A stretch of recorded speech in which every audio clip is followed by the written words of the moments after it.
Bien, mesdames, messieurs, chers agents hospitaliers, merci d'être présents cet après-midi pour cette importante cérémonie dans le cadre de la fête nationale, mais une importante cérémonie pour vous, puisque c'est l'occasion d'honorer votre travail, votre engagement auprès des patients, de ceux que vous voyez, quels que soient d'ailleurs vos postes, que l'on soit directeur, chef de service, médecin, que l'on soit ouvrier, technicien.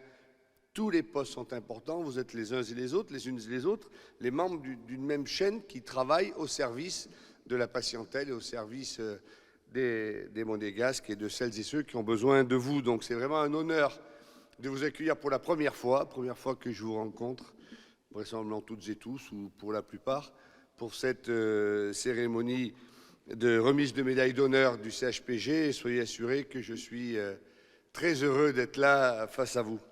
Je voudrais remercier M. Gomes et M. Calcagno pour nous offrir ce cadre merveilleux pour les cérémonies de remise de médailles.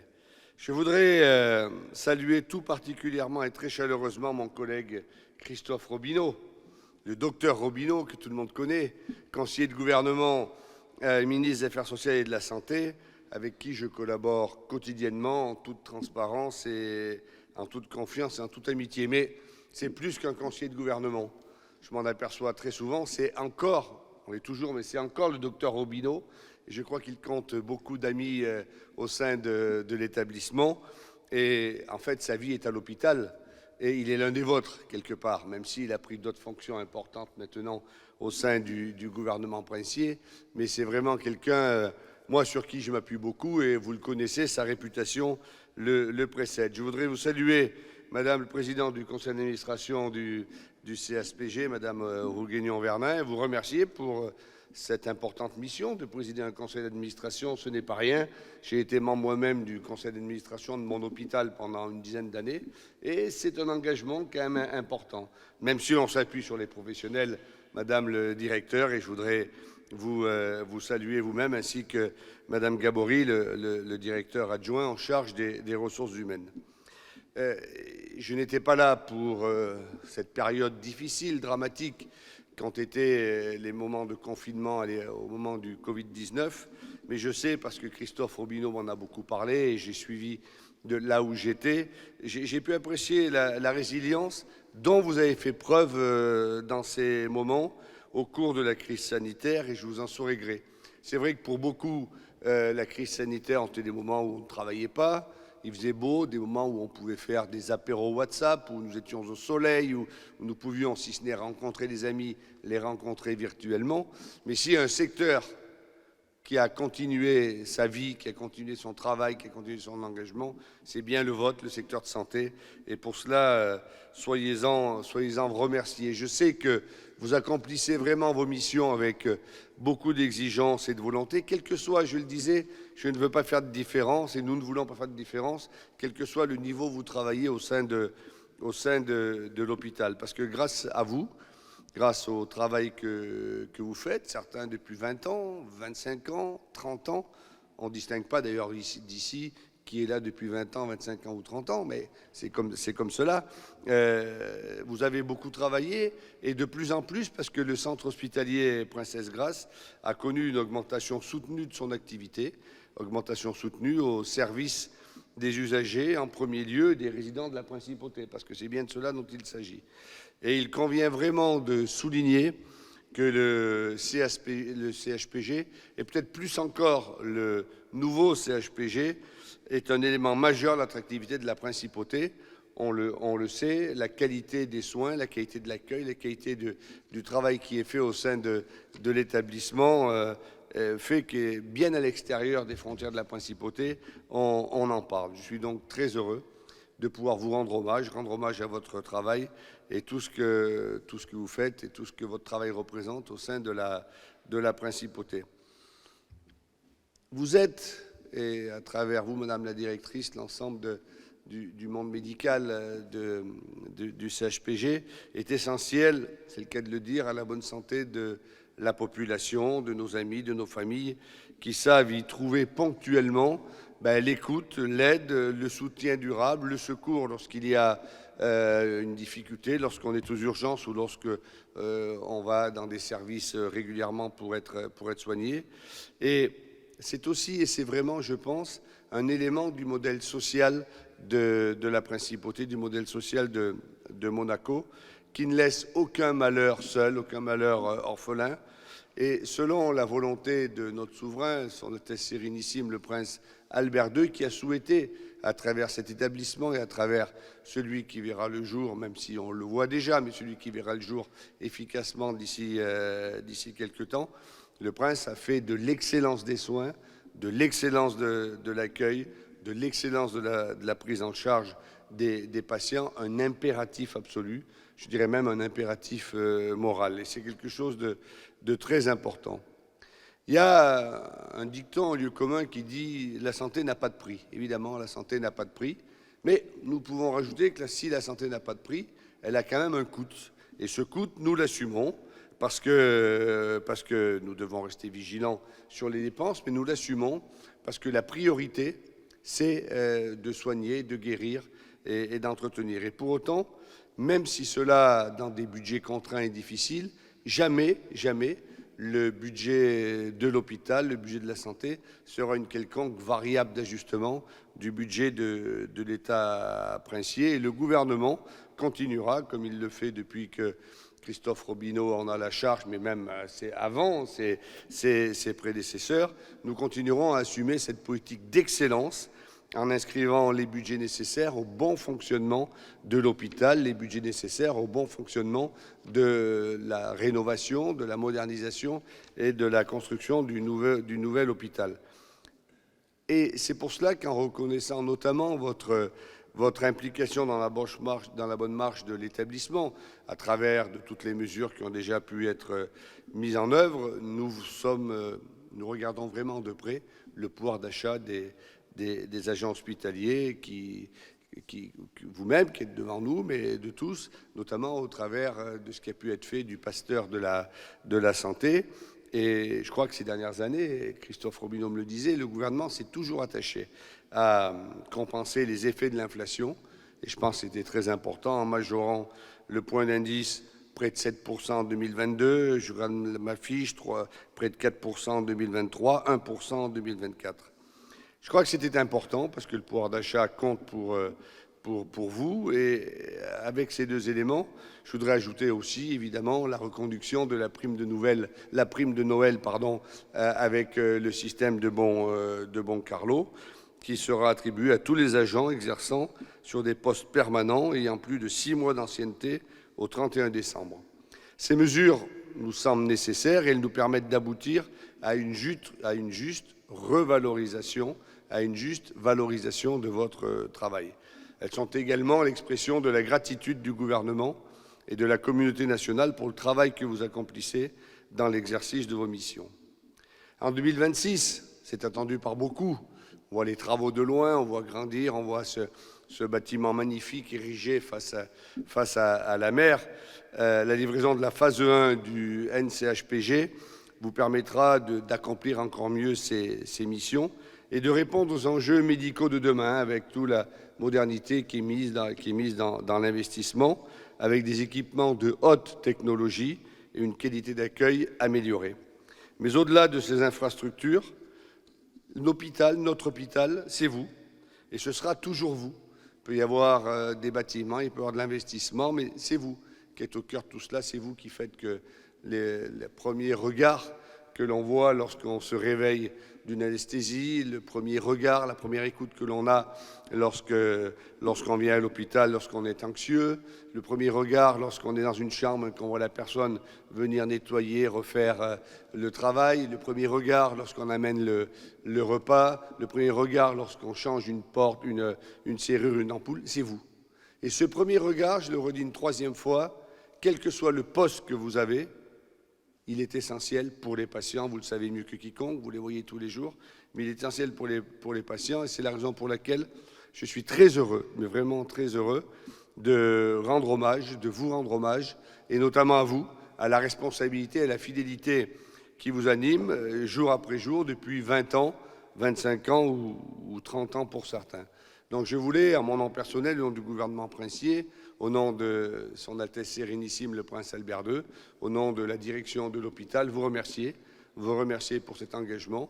Et nous sommes très heureux maintenant avec Christophe Robineau de vous remettre les insignes de cette médaille d'honneur pour votre investissement, pour votre engagement et pour votre fidélité. Merci à vous.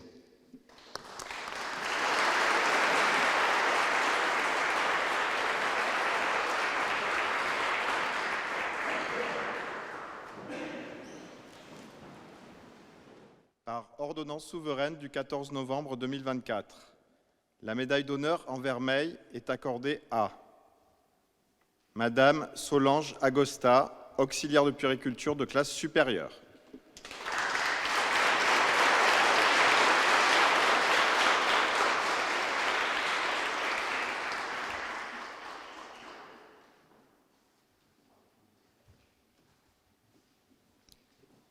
Madame Angela Carbone, aide-soignante de classe supérieure.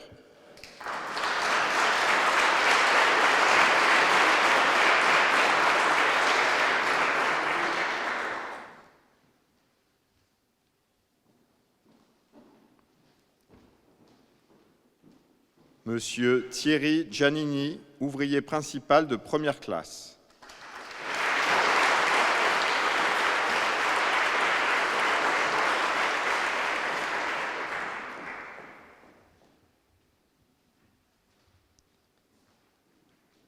Madame Valérie Jockman, infirmière anesthésiste, grade 2.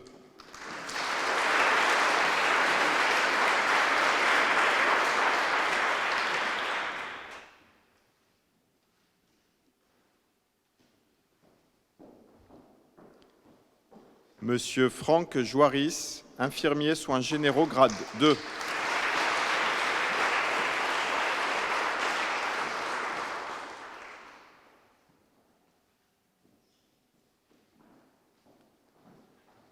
Madame Véronique Monteron, masseur kinésithérapeute de classe supérieure.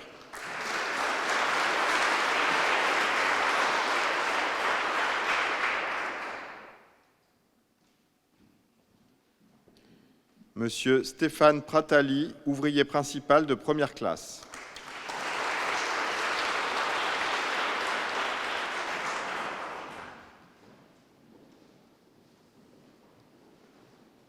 Madame Nathalie Vankemel, animatrice principale de première classe.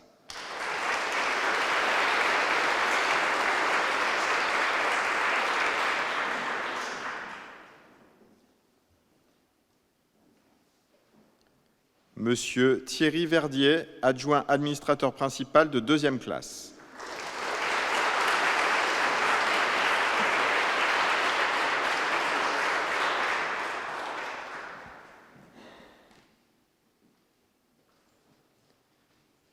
Madame Christelle Vola, infirmière anesthésiste, grade 2.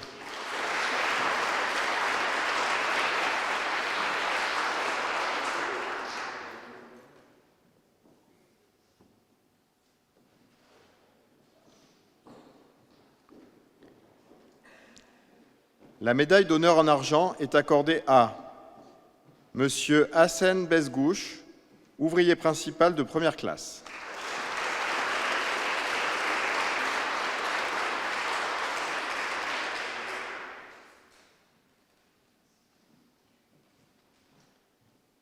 Monsieur Arnaud Bourg, ouvrier principal de première classe.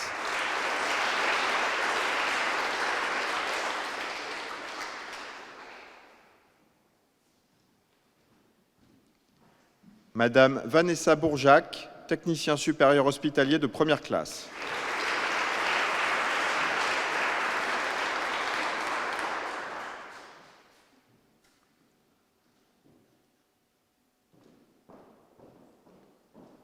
Monsieur Frédéric Sansini, préparateur en pharmacie de classe normale.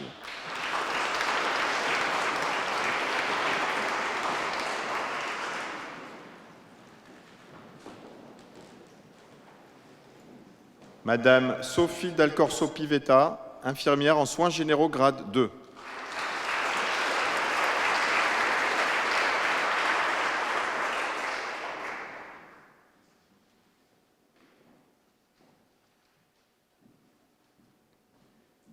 Monsieur Michel Di Franco, manipulateur en électroradiologie de classe supérieure.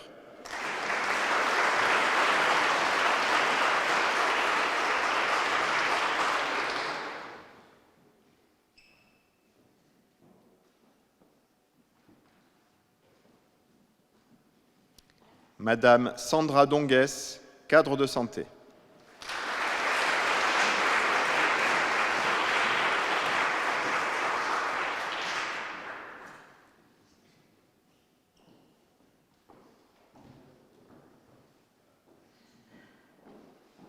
Monsieur Mohamed Ahmad, ouvrier principal, première classe.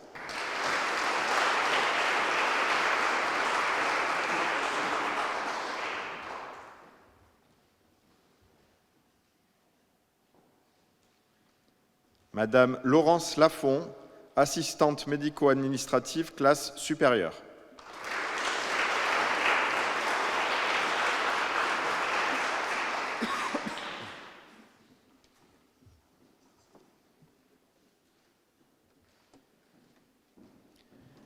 Madame Marina Laure, assistante médico-administrative de classe supérieure.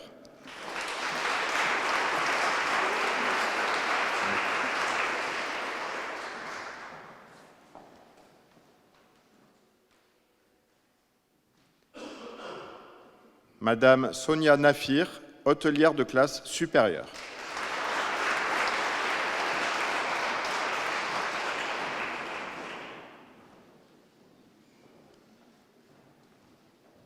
Monsieur Raymond Nedjar, ouvrier principal de première classe.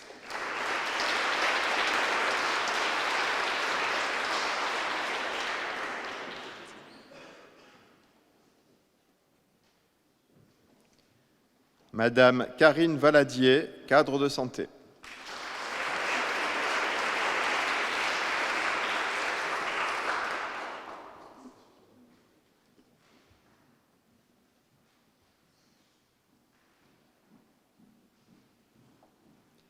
La médaille d'honneur en bronze est accordée à Madame Céline Anfosso, assistante médico-administrative de classe supérieure.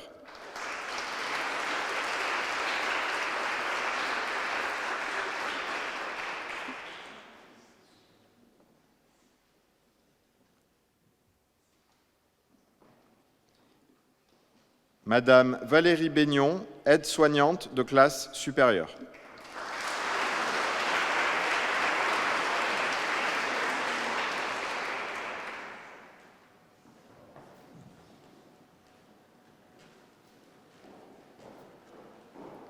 Madame Audrey Blondy, infirmière en soins généraux, grade 1.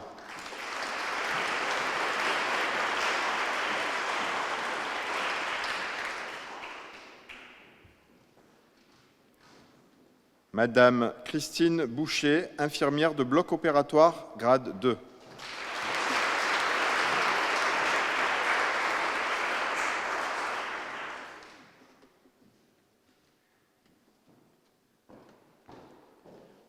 Monsieur Laurent Cassard, agent de maîtrise principale.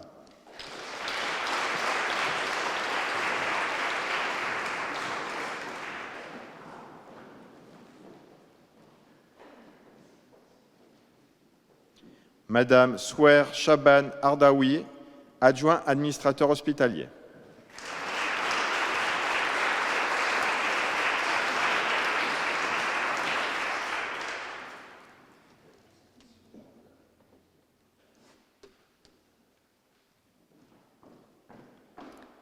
Madame Isabelle Chastan, infirmière en soins généraux, grade 2.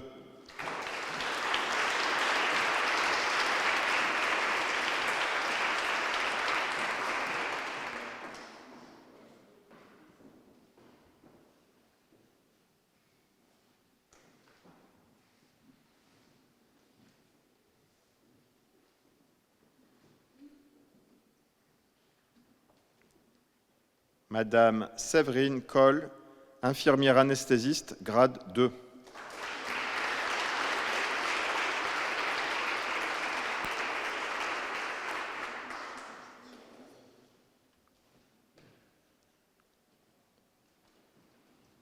Monsieur Grégory Delcroix, agent d'entretien qualifié.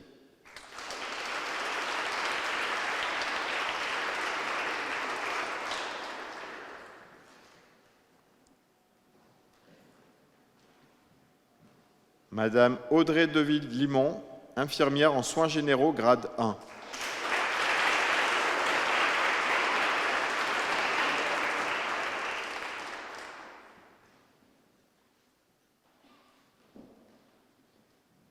Monsieur Philippe Dufour, ouvrier principal de 2e classe.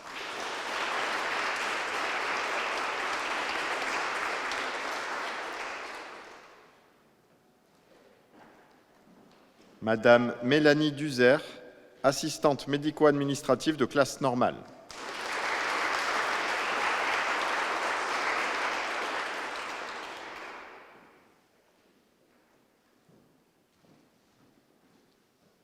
Madame Aline Fabroni, infirmière en soins généraux, grade 2.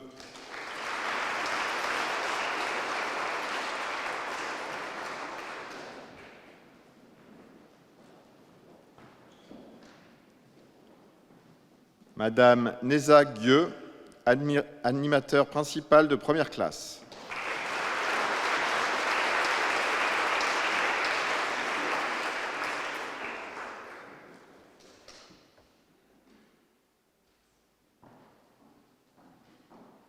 Madame Patricia Jiménez, assistante médico-administrative de classe normale.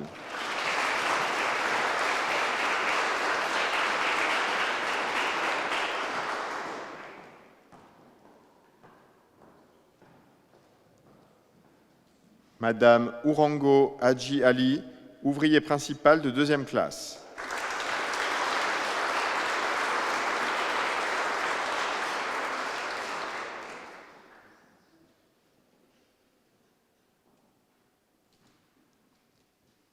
Madame Marianne Herry, adjoint administratif principal 1re classe.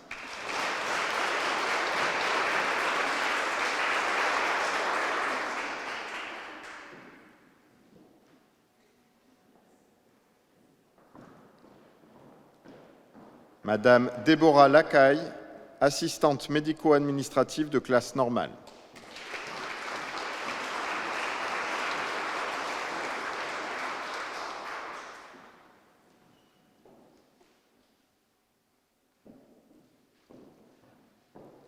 Monsieur Benjamin Lambert, ouvrier principal de 1re classe.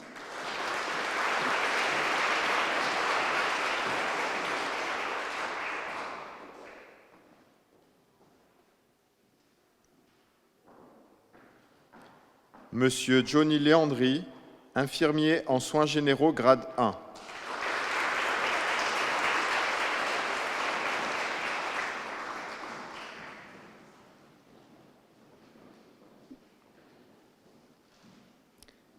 Madame Micheline Legrand, infirmière en soins généraux, grade 2.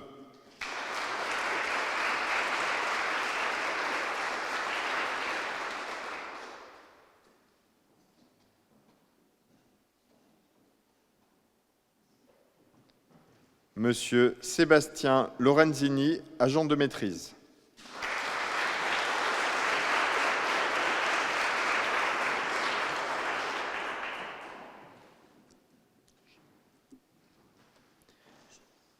Madame Audrey Magini, infirmière en soins généraux, grade 2.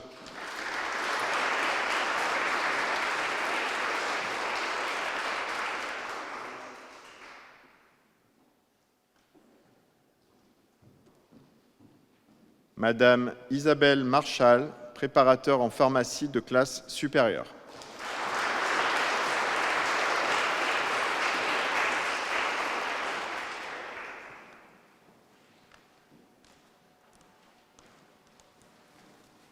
Madame Karima Meadji, aide-soignante de classe supérieure.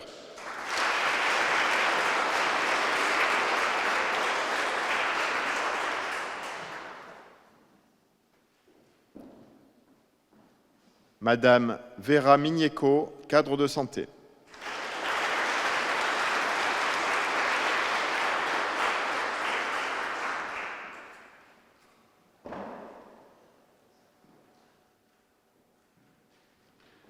Monsieur Cyril Mignet, agent de maîtrise principale.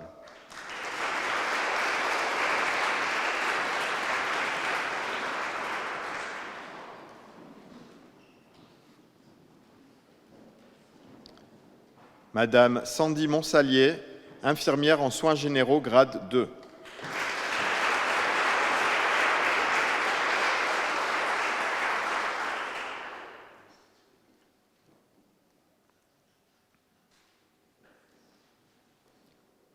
Monsieur Fabrice Operto, infirmier en soins généraux, grade 2.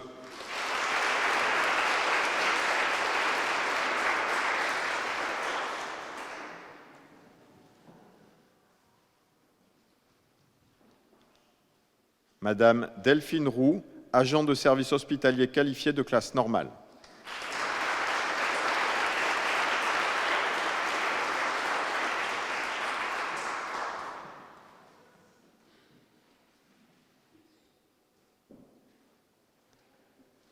Monsieur Régis Safroy, technicien supérieur hospitalier de première classe.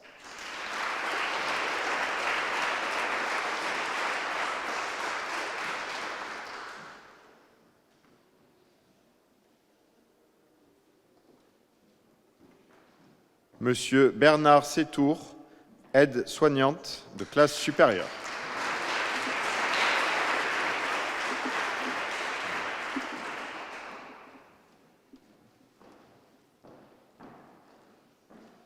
Madame Sandrine Sis, hôtelier de classe supérieure.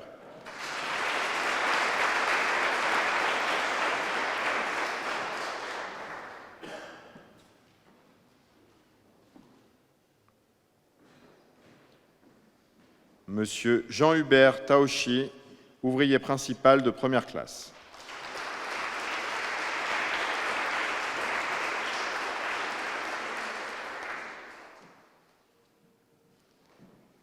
Madame Florence Verger, adjointe des cadres de classe normale.